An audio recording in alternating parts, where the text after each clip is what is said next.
If you're wondering why I always clap just before I start, it's to sync the audio with the video. Hello everybody, I hope you're keeping well. This is Wolff with 2Fs and you're watching episode 5, believe it or not, of how to release a single in 4 weeks. How do you dab? So I spent the last few days working on the artwork for Freak Like Me, and I'm delighted to say it's finished. Here it is. Doesn't it look beautiful? Yes, it does. I kind of suspected I was going to use the original artwork that I designed for Freak Like Me, but then I made that little reconstruction video of how I made the artwork, or how I thought I made the artwork. More on that later. I kind of liked the results of the photos. They were really clear. The original artwork was very gritty and grainy and didn't have a great deal of clarity in it. I said, right, let's get the camera out, let's get downstairs to the kitchen in front of the white wall, let's get the lights out, let's get the camera set up, and let's take some new photos. And I tried it for about 20 minutes. But then when I started looking back through the photos, I was not impressed.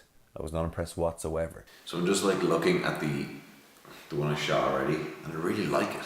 I'm not sure I'm going to be able to replicate like the messiness of my hair. Look at that photo.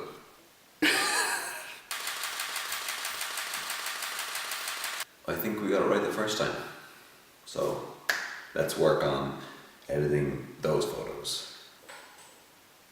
So I was kind of annoyed because I thought I was really going to get something a bit better than the original in terms of quality, but something wasn't right. So I'm just going to find the original photos and I'll get the best quality I can out of the original concept and everything will be class. So I started looking for the photos and I couldn't find them. So I was panicking a little bit and I thought, wait a minute, did I take screenshots of the video I shot and just use those for the concept of the artwork?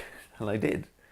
So I loaded up the video, started trawling through frame by frame by frame, and I found the exact frame at which I screenshotted for the artwork. Do you remember when I showed you the reenactment of me doing the art? That was totally a lie. That's not how I did it at all. It was me standing in front of the camera downstairs in the kitchen doing the music video, and that's why it looks so natural. I'm not holding a camera in front of me doing this.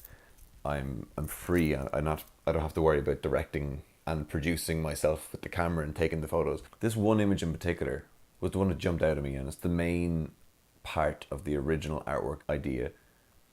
And I just fell in love with this one image, and the video has that kind of movement to it and has the stacked layers, and that's what obviously where the artwork came from originally. But there was something about the still image, 3 extra versions of me, and it didn't quite gel as a still image for me. The more I looked at it, it was a bit unrefined. I had settled upon this one image being the image for the single artwork. I was like, cool, this is it, we're done.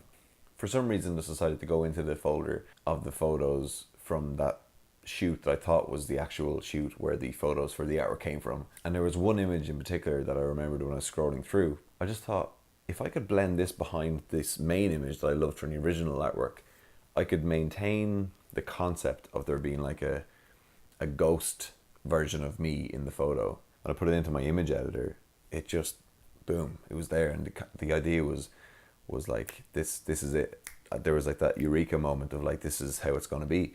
And just kept making little edits, little, take off a little bit here, blend it a bit more here, darken this, brighten that. And I looked at it and it just made sense. It made sense as an image to visually speak on behalf of the song. It made sense. It really, for me, represented in one image what the song means to me. Sometimes the best work you do is the work you don't think is going to be the final work.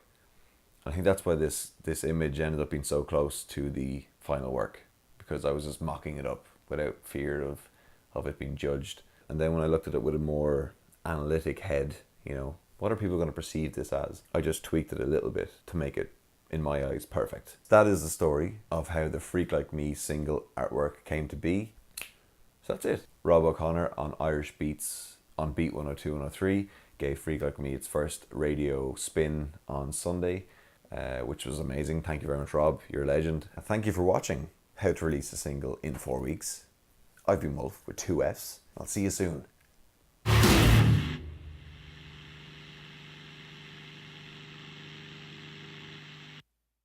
Would you trust me more if I was wearing these during these videos? No.